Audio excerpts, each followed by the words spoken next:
Okay, so here I am back on this little perched pocket beach to the west of Chaffinch Island Park, and dug a little trench in the seaward edge at the toe of this little perched beach, thinking that I would easily be able to see this land surface and this mottled texture extend pretty much under the beach, sloping slightly upward. In other words, my contention is that the beach is a loose sediment pile just resting on and absorbing wave energy onto this, and slowly storms are pushing this beach landward. And I talked about the little washover lobes before. I'll show you them again in a minute. But I trenched here, and yes, I can see in some of these areas here. Let me put a scale down. So this trench is from current saturated water level. It's about 13 centimeters. It's upside down, but that's okay. But I can see different grain size textures. It's subtle, but they're there, and those would be layers that the surf is bringing up, and then the water drains back through the beach, and the sand just sits there. So landward migration of the sand and grooming it, but also gets rinsed backward a little bit with the swash.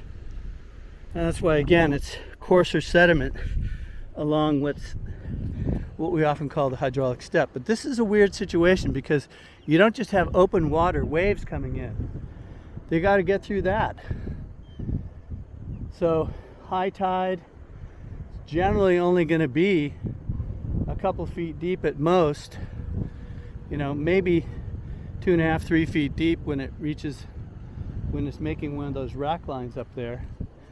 And the waves that are on top of it are just going to be created by the wind essentially blowing across the water from the edge of the Spartina alterniflora. So you're going to get little waves, maybe half a foot lapping against this in a storm.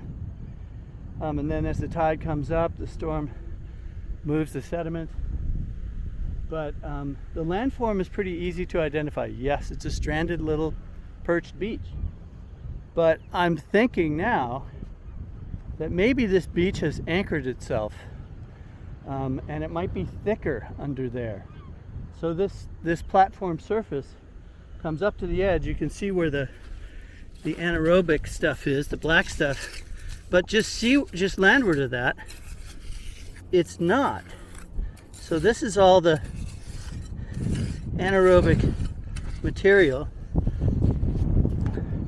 So I'm thinking there may be, this beach may be a little bit thicker than that. But it's still, all active beaches are just ephemeral mounds of wind and wave blown sand, and they rest on top of what we call the coastal feature. And in most all of the East Coast situations, certainly in New England, the coastal feature is an erosional shoreline.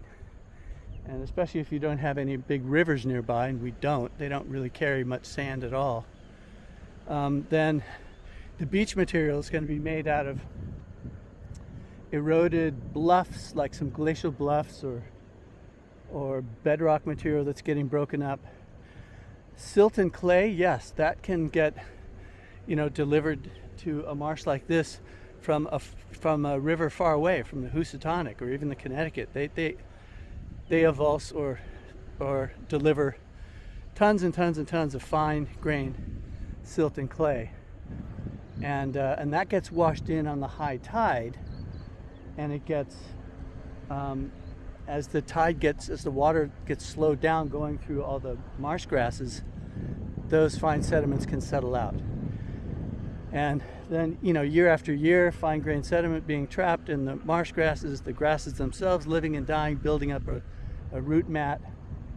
If sea level rises slow enough, that accretion process can keep up with it to keep the shoreline roughly in the same position. But we have, only a limited amount of silt and clay delivered to these marshes. It's been stabilized for 7,000 years or so.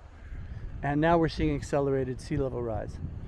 So we're losing bluffs, certainly losing wetland coastlines like this. There's nothing to protect those little marsh bluffs from the waves coming in.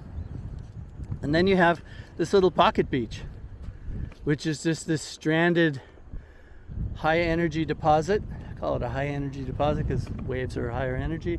That's what's sorting out the fine sediment and the coarse sediment and dumping it here on the beach. But this is a little bit surprising to me that you would have no really clear platform surface going underneath. I think it must go down. This beach must have been here for a very long time, even though it's very small and it's continuously getting overwashed and eaten into. You know, it might be thicker than I thought. It might go down below the surface of the current intertidal platform. This is an intertidal platform. Yeah, weird scenario. Cool beach. Let's walk up across. Okay, this is the 15 meters of tape that I dragged from the edge of the beach up to the dune crust. So this is the top of the whole beach deposit.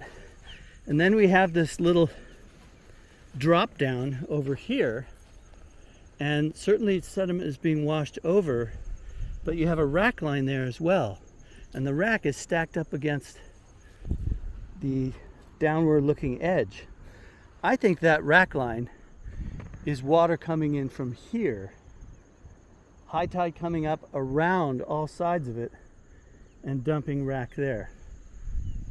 Could be. It's my best guess.